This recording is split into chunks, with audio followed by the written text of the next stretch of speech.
All right, so it's just noon now. I hope you all can hear me. If you cannot, please put something in the chat so I know. My name is Kristen Taylor. I'm the curator of academic programs and collections at the Museum of Contemporary Photography at Columbia College, Chicago. And we're so excited that you can join us today for another Photos at Zoom session. We are doing these every Wednesday at noon. And on Fridays, we do a behind the lens studio visit program with an artist that we discuss. So everything that we discuss today will be from the museum's permanent collection. And then every artist that we meet with on Friday is someone that we talked about in one of these sessions. So it's just a way to engage the general public with our collection while the museum is closed. And it's an extension of a program that we do in person with students typically, but also with the general public, where we pull works from our collection and lead discussions around certain themes and topics in the collection. So today the topic is queerness and the image. And I'm going to apologize outright that someone else was supposed to lead this session and sort of last minute it changed. So I hope I do it justice with little preparation time, but I'm very familiar with this work from our collection, and I'm really excited to talk about these topics. I thought we could start out by explaining what we mean by the term queer, because I don't think that's a term that everyone outright understands in the same way. It has sort of a nuanced history where originally the term was used more pejoratively, but has been claimed by the LGBTQ community as sort of an umbrella term to encompass sort of the broad spectrum of identities that are not represented by heterosexual, cisgender kind of labels. So it can encompass everything from lesbian, gay, bisexual, trans, queer, intersex, asexual, and so forth. So I'll be using that term today, and I just wanted to start by explaining what we as an institution mean by that. And I encourage all of you, if you're unsure on how to talk about these issues, to ask questions for people that you think you trust to give you informed answers, and do your own research, because the terms do evolve quite often. So we'll go ahead and start with some images. I'm starting first with Lorenzo Triburgo, who is an artist that we've exhibited before in an exhibition at the museum. We only have one print of theirs in our collection, and this is the print from his series called Trans Portraits. This series was created in 2011 when Lorenzo felt like there was not enough visual representation of the trans community, and so created these portraits where they are painting the backdrops in oil paint under the guidance of Bob Ross's Joy of Painting tutorials. So this very kind of like cheesy backdrop that's sort of, I guess, meant to insert people who are trans into kind of the history of painting, but sort of in a way that is mocking it a little bit, but also incredibly sincere. So Lorenzo made a series of these. We only have one, but I'll show you a few more just to give some context. And really just talking about representation as activism. Lorenzo is an artist who is, I think, primarily an activist and an educator, and then also an incredible image maker. And I wanted to start with Lorenzo because there are Behind the Lens studio visit artists this Friday. So I really encourage you all to watch that, because Lorenzo is such a profound speaker about the causes that their work is about.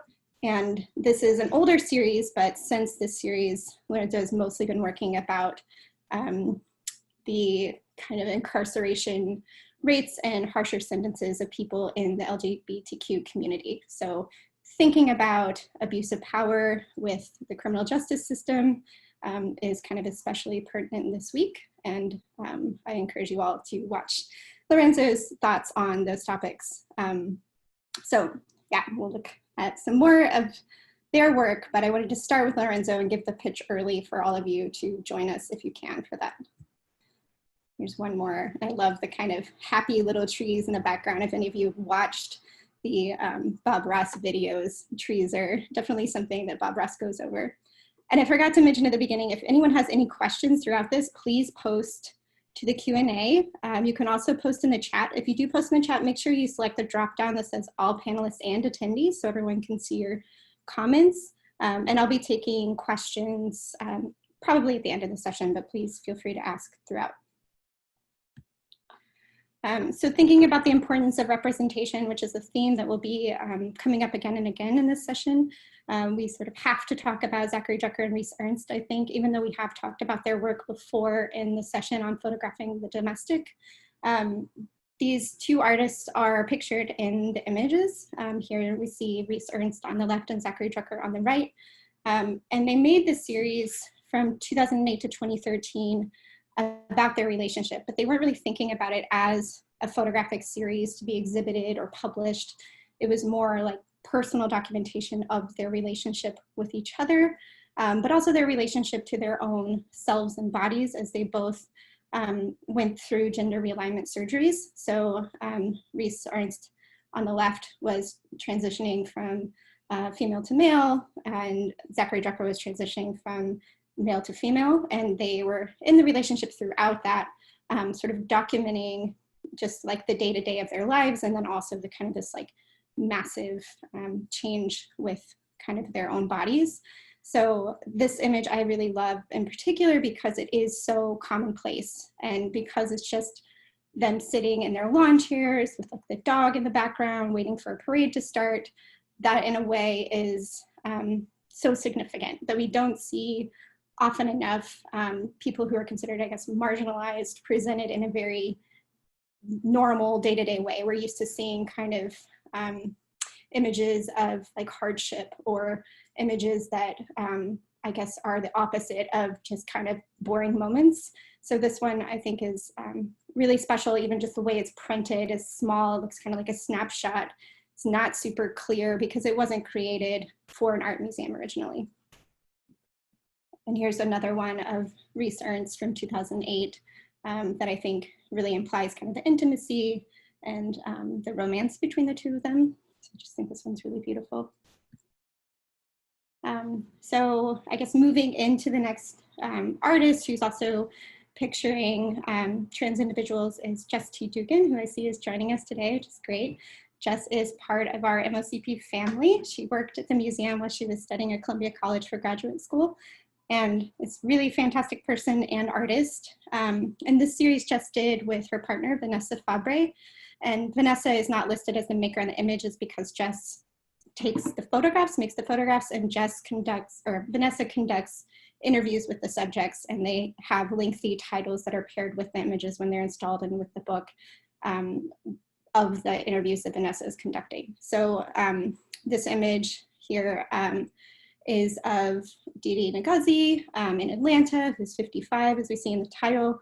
But the whole series is called To Survive on the Shore and is about trans population over the age of 50. So thinking about people who kind of paved the way for some of the liberties we have now with acceptance and kind of these like non-binary identities, that this isn't a new thing, that it's not something that I think people think maybe now because we have shows like Transparent and we have shows like I Am Kate and understand maybe some figures in pop culture that we didn't have before. Jess Dugan and Vanessa Fabre's series is really calling attention to a longer history that was perhaps overlooked and giving again the visual representation to these people who really kind of were trailblazers. So here's another one called Sky 64 from Palm Springs. So they were going all throughout the country, big cities, small towns, finding people to interview, doing the portraits, of course, but also just spending a lot of time hearing their stories and trying to document them and really trying to create almost to like an oral history of sorts of the stories of these people's lives. So here's how it's kind of more exhibited, the long caption here in the middle, and then Emily, who prepared this slideshow, pulled a few quotes just in case you can't see the text very well, about sort of some of the things that are in this text for people to kind of see the types of excerpts that are included along the images when they're exhibited or in the book.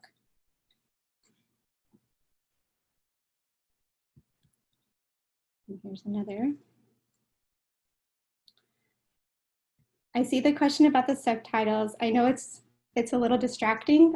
We can't turn them off. It's more of a greater accessibility issue to make sure that everyone is able to participate. So I apologize if it is distracting, but it is important to us institutionally to make sure that we are able to reach as many people as we can. Okay, so here's another image that I actually was not familiar with in our collection until Emily was working on this slideshow by Molly Landris. And I should say that we have about 16,000 photographs in our collection. I always think I know everything in it, and then I get surprised sometimes, like with this image that was part of a greater portfolio of artists. But I thought it was a nice one to pair with Jess's work, and it's particularly seeing somebody in a military uniform and holding portraits that I imagine to be family members. So it's kind of a layered portrait, I think, with a lot of kind of heaviness to it, and thinking about particularly with laws around being open about your sexuality if you're in the military. Okay, so typically when I do photos of Zoom or I do any print viewings, I like to start with the history. And I didn't start with the history with this one because we are limited to what we have in our collection, and we're also limited to what has been sort of accepted and embraced in the art world. And there's not a lot of visual representation of queer identity before what we see here with 1982 with Mapplethorpe in our collection. I'll talk a little bit about some other artists who were working about queer identity before Mapplethorpe, of course, but in our collection, this is the earliest piece that I know of that we have that sort of directly addresses some of these issues.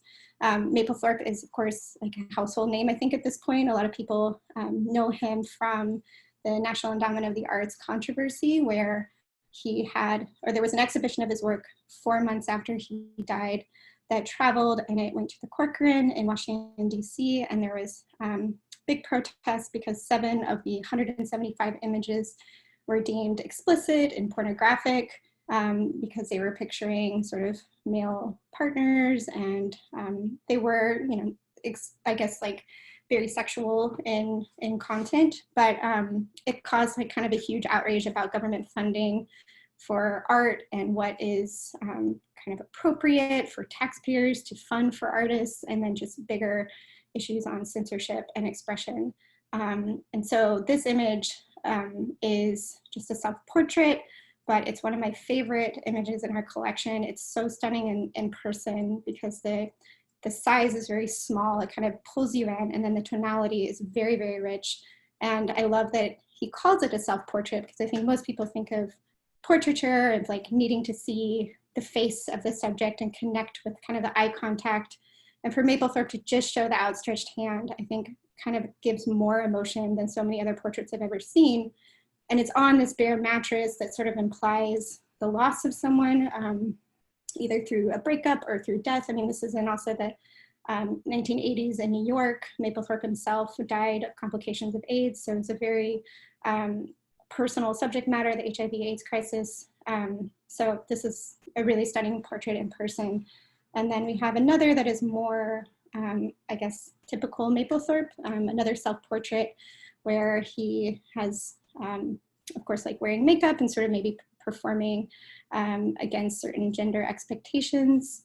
And then Emily put together this, which I thought was great, another portrait that is not in our collection, but that shows how Mapplethorpe was sort of performing different kind of expectations of gender. So on the right, we see him sort of in this James Dean style of hair and jacket and cigarette, and matched with this other from a few years later where he's styled himself completely differently, but photographed in the exact same position in his studio, same lighting, same framing, everything.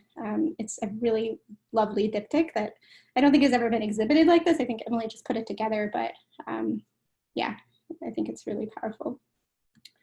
And then, so thinking about the history of people working earlier, we do not have this work in our collection, unfortunately, but Baron Willem van Gloeden, I hope I said that right, was a big influence on Mapplethorpe and was working in the late 19th and early 20th century with erotic male subjects. So also just even the way he's posing his subjects, you can see, I think, directly the influence on Mapplethorpe.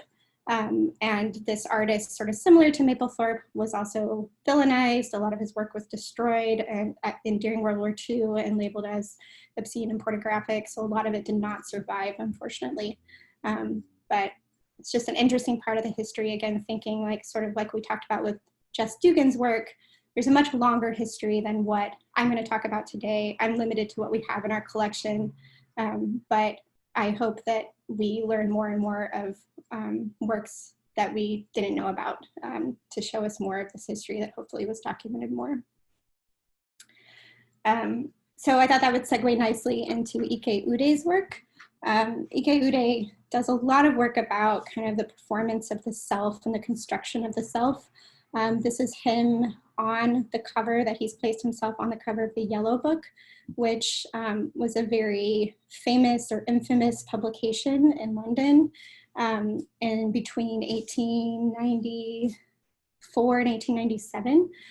So it was sort of like scandalous content and provocative material of like arts and literature. And I think it's probably most famous now for Oscar Wilde, even though he didn't contribute to it. He was rumored to be holding a Yellow Book when he was arrested. And then also the Yellow Book appears in the picture of Dorian Gray as like the thing that kind of corrupts Dorian Gray. So it's very significant in kind of this history of queer expression and that kind of suppression of queer expression. So for Ike Ude to be performing for the camera and then putting himself onto this publication, I think is very clever. Ike Ude has been labeled as one of the most fashionable men in America, I think by Vogue magazine in certain years. So his sense of style is like essential to who he is as an artist. He identifies as a dandy, which is funny, the actual definition of dandy, because I just wanted to make sure to get it right in the dictionary, is a man who gives exaggerated attention to personal appearance, which I think is just kind of funny too, as we think about performance of gender, like that's even the definition we give to dandyism, that it's unusual for a man to pay attention to his appearance. So here's another, the Savoy was another magazine or publication, literary publication that was sort of a competing publication with Yellow Book, but less well known. And I think they only published like 8 different issues or something, so it's a little more of an obscure reference. And then Ike Ude also did a more contemporary series, I guess. I mean, they're all made contemporarily, but referencing contemporary publications. So there's several in our collection where he's put himself onto publications that are in circulation now. So this one is with GQ magazine, and he's written all of the titles of the articles too. So GQ, we know that's like a men's magazine, and so the articles are pretty funny about like conservative skirts for the working man, or how men wear makeup that of course we would never see on a real GQ magazine, and again posing himself on the cover. And then we have the flip side is Cosmopolitan, which is more of like a women's magazine, or created for women to read. And then he sort of flips with the titles about more kind of these like performances of the feminine on coquetry and chastity and things like that. So they're very clever. We have a lot of these in our collection, and they're really fun to pull out and talk with students about. So kind of shifting gears now to an artist named Alexander Hoffley, who was part of an exhibition we did in 2017. A lot of the artists we're talking about were in that exhibition. It was called Disruptive Perspectives. And it was just such a great show, and I'm glad that we acquired so much work from that show. So this artist is making a lot of work about sort of a sensual male gaze. And what I love about these images is that he's really playing with color to do so. And so if any of you watched Dylan Yarbrough's excellent lecture on color theory, something Dylan didn't get into, but I think about with this work, sorry, there's very loud cars outside, is how color can kind of be politicized and associated with gender. And I think we see that a lot with like baby gifts or like gender reveal parties. It's like pink or blue. So with this image, that just kind of shouts that pink and blue And then you have this same-sex couple embracing in the center that is just such a sensual, beautiful image. Here's another of the kind of reclining figure on the park bench and this really beautiful sort of lilac landscape. And then this is my favorite. And the floral like kind of appears again and again, that I think is sort of like heavy with symbology there of sort of playing with masculine versus feminine expectations. So here we see flowers again. This is a different artist, Lorenzo Triburgo, and we already talked about Lorenzo's work a little bit in the color theory session, so I'm not going to get super in depth with it, but I love this image and this series that is called There Are No Homosexuals in Iran, which is a title that is playing on the words of the Iranian president in 2007, who publicly stated that at Columbia University in a speech, saying that there were no homosexuals in his country. And in Iran, it is punishable by death if you're out with your sexuality and not heterosexual. So the photographs were taken in Turkey. It's sort of a refugee camp for Iranian refugees who are fleeing because of their sexuality. So really sensitive to not revealing the identities of their subjects. And then also you have what looks otherwise to be kind of like a wedding portrait, but with the flowers completely obscuring the identities of the subjects. Another artist who is obscuring identity in his subjects is Mpagi Sepuya, and this, we unfortunately only have one image of his, but he is doing all of this in camera. There's nothing kind of collaged or manipulated in the images. So he's really interested in the studio as like a site for how to create portraiture and how to kind of accurately convey human subject.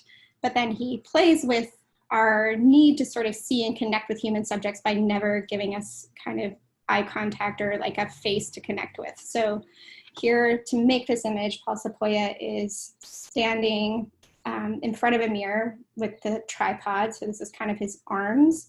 And then on the mirror itself, he's torn up part of the photograph and taped it to the mirror. So you don't see his face at all, or really anything besides just kind of the suggestion of the body in both the image that he's taped to the mirror and then also what he's revealing of himself behind the camera. So, excuse me. Really playing with kind of our voyeurism and looking at imagery, but also again, like kind of our expectations of sexuality and gender and performance of gender.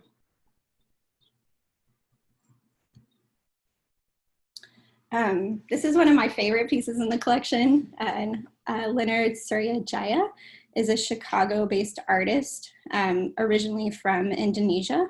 And just to make sure I get it right, he grew up in Indonesia as a Chinese minority, Buddhist, but raised by a Muslim nanny and taught in Christian schools.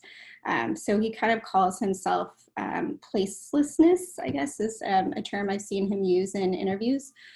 So talking about this very kind of complex sense of self, and then moving to America because in Indonesia he wasn't able to be open about his sexuality. And so a lot of the work that he makes is about his family back in Indonesia, the patterns that he's using in the text, in the fabrics reference kind of more traditional Indonesian fabrics. He uses his mother, his sister, his family members, his grandmother, and also his partner, his American partner, in his photographs posing. So I know with this one, I believe this is his mother here. And this one also compositionally to me just so references like Michelangelo's Pieta sculpture, just the way he's posed people. It's so beautiful. And then he also has these kind of plastic bagged objects, so like you think that you get sort of when you go through airport customs, where you have to sort of check the things that you're taking back and forth from one country to another. He plays a lot with that kind of feeling of going through an airport and checking your belongings. But what really makes his work so fascinating and great to me is the way that he installs it. So this is an install shot of our Disruptive Perspectives exhibition. This is a tiny little gallery that is in the back corner of the museum. It has low ceilings and it's kind of difficult usually to exhibit work. And we just asked him to take it over because we had seen his work installed before and loved it. And we didn't really know what we were going to get. And this is what we got.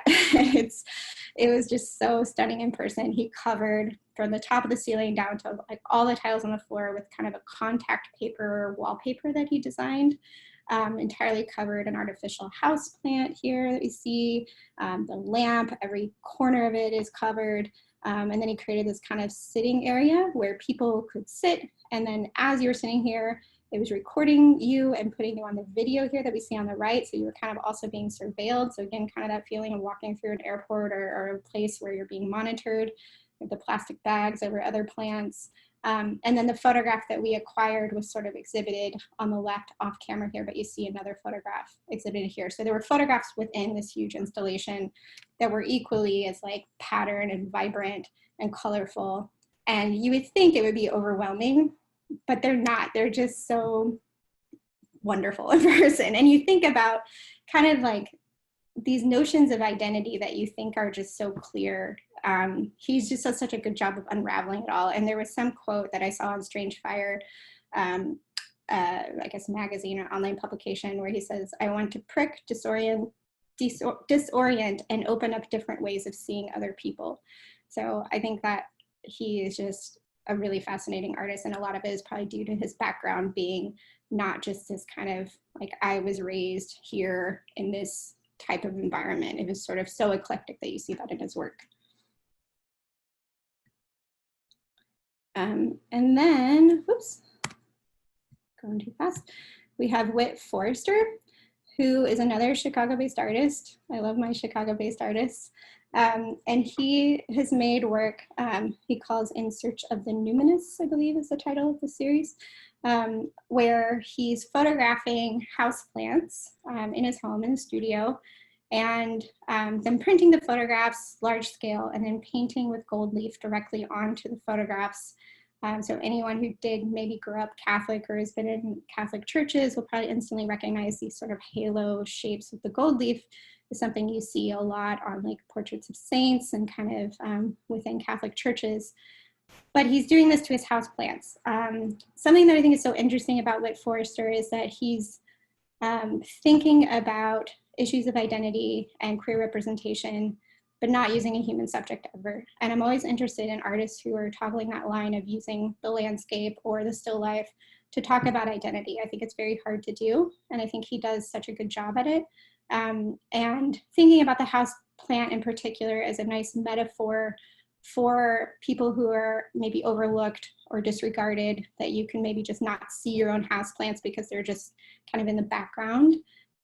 So that's sort of why he's photographing houseplants. And the next one here I really like because it's on a milk crate, which again is like a very insignificant object. You have like the plastic terracotta pot. The plant itself is kind of underwatered and not in the best health. But then the way he applies the gold leaf kind of elevates it and brings it into this like spiritual, otherworldly place when you see them in person. So I really love Whit Forester's work, and I encourage you all to follow him and see what he's up to. He's sort of a younger, newer artist, I guess, out on the scene. And I go really fast, so that is all I have planned for today, but I do want to take some time for questions and then talk again a little bit about Lorenzo's work. This is an image that we don't have in the collection, but that we exhibited in our Disruptive Perspectives exhibition that Lorenzo will talk about. So thinking about talking about the issues we've talked about today without photographing people. Lorenzo has a really interesting series about that, where he's photographing instead like the backdrops of where he would photograph the sitter. He's not photographing the portrait because he's making work about people who've been incarcerated. So not being able to photograph them not wanting to be visually represented, and then also just thinking about the absence of people who have been wrongfully convicted and then no longer being in society. So this is just a sample image to get you excited about that studio visit with Lorenzo, especially right now as we think about our rights and the police right now. And then this is the website you can go to download these images or to see any prior sessions or future sessions. But basically, if you just go to mocp.org, right on the homepage is a photos of Zoom button. But I'm going to go ahead and answer some of these questions that I see popping up.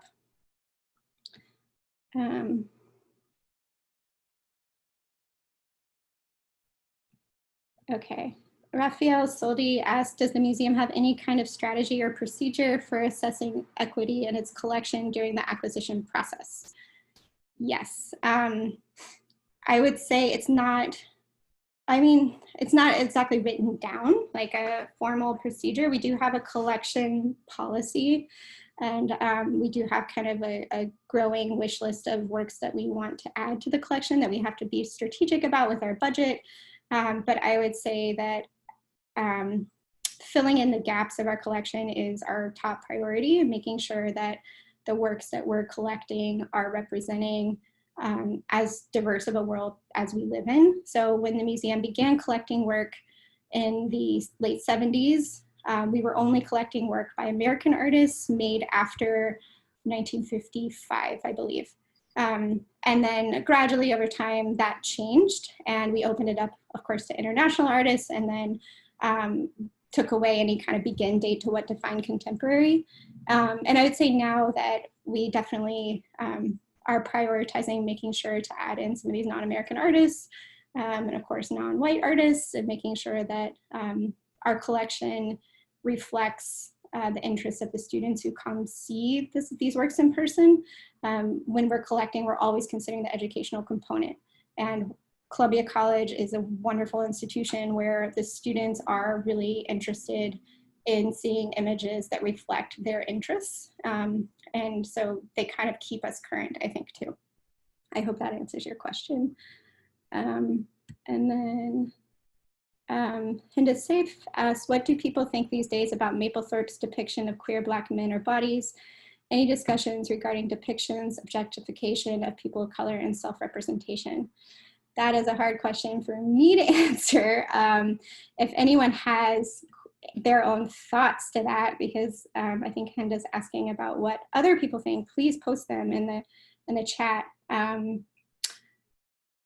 Yeah, I mean, Mapplethorpe, we have another image in our collection that is of a person of color that is very sexualized. We did not include it in this slideshow today, but it is a part of his work. And it does get, I think, complicated to answer, because also our language is always evolving, and our kind of understanding of representation is always evolving. And I think we're getting better and better at really articulating why we're making photographs now, and why people are photographing what they are. But Raphael Soldi just said there's a great interview on Strange Fire with Corday Tuttle that touches on this Mapplethorpe topic. So Raphael, if you don't mind sharing that in the chat, and make sure you click all panelists and attendees, that would be awesome. And then, yeah, I see Jess Dugan is also chiming in, saying, I definitely think there are critical opinions about Mapplethorpe's depiction of Black men. There are some good books about his life that address this somewhat. Yeah, there's a lot of great information on Mapplethorpe. The only book I have fully read myself is Just Kids by Patti Smith, which is great. It doesn't touch on that subject necessarily, but it does, I think, really delve into what he was trying to do as an artist and as a human. Peter Cochran, oh, a nice artist in our collection who I was going to include in this, but we talked about his work in the landscape session, so I didn't. But Peter Cochran just asked, do students or the public have access to work that is not on view? Is there a way for students to ask to view queer work that might not be up? Yes, so this print viewing that I just showed you is a full kind of curriculum that's available on our website for educators or people to access to request to see these works in person. So we have, under our education tab of our website, there's a part that says print viewings, and we have these different topics available to kind of slice into the collection for educators to access, because otherwise, if you have 16,000 photographs, a lot of people don't know even what to ask for to look at. So we try to divide up certain things like portraiture in the human subject, or kind of like black and white photography, and certain kind of like more, I guess, general topics. And then we've been adding more topics about identity lately or within the past few years, and this is one of those options that educators can request to bring their students in. And then let's see if we have other questions. Anonymous attendee asks, can you comment on the sex of the LGBT artists? I find that males have taken over or feel it is important to put themselves out there. I guess I'm not quite sure what you mean by the question. I mean, I did present a lot of work by people who I guess identify more as men. And that, again, is just what we're limited to with our collection. It wasn't something that I didn't notice. We don't have a lot of work about lesbian issues. I wish we did. We're working on that. But yeah, a lot of the work, if this is what you mean in the question, a lot of the work that we did present today were more about, I guess, like queer men. But yeah, I'm not sure if I understand. So if you want to clarify the question, please do.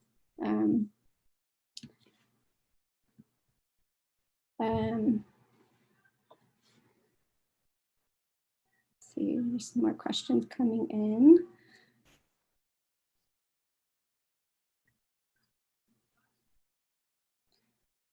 Yeah, some great book recommendations. I hope you guys are all looking at the chat.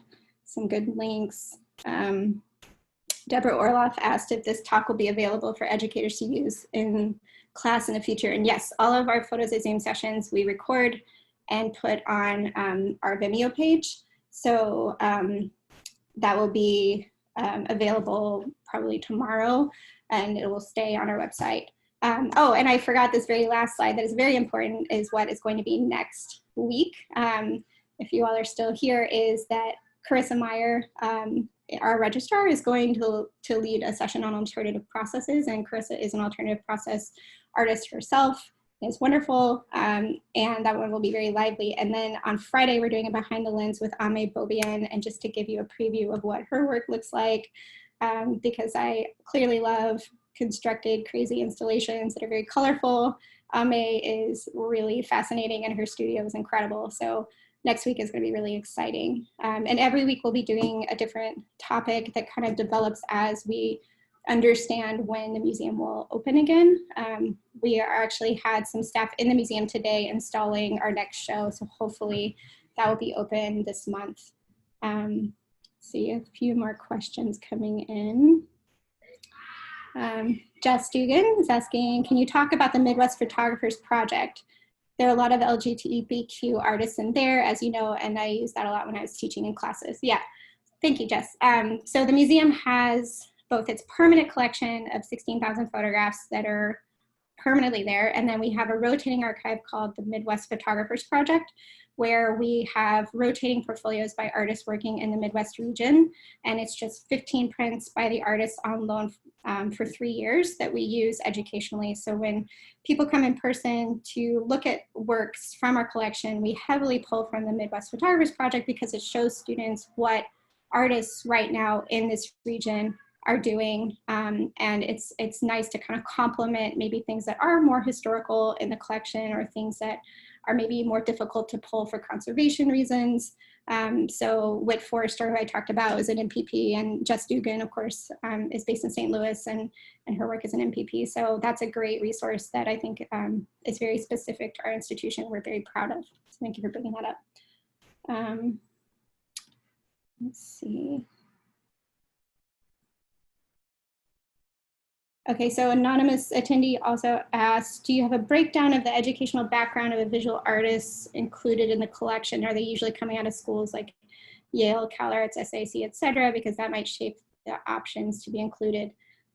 We don't collect that information. I mean, we try to collect as much data on every artist as we can, just for our own records and for researchers, but it doesn't shape what we choose to acquire.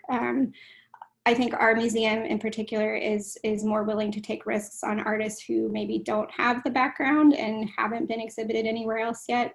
And we really just, again, collect with the educational component in mind, and how the museum fits with sort of like our goals for the collection, and making sure that we are representing the world that we live in now. So yeah, the schools is not relevant to us. I mean, you do find artists, I think, maybe easier if they have those channels, like particularly with SAIC being down the street from us, such as stands for the School of the Art Institute of Chicago.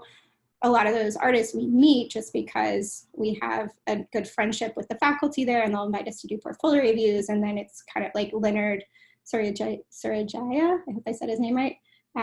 We sort of found through that channel because he went to SAIC, but it wasn't because he went there that we exhibited his work. So I think that is all the questions. Thank you all so much for coming. If you have any more, please type them now. But we hope you can come back and join us every week, and just keep an eye on mocp.org for all future programs. It's very heartwarming to be able to connect with you all in this type of community right now. And we're really missing seeing you all in person, and hope that we can all gather in person again soon.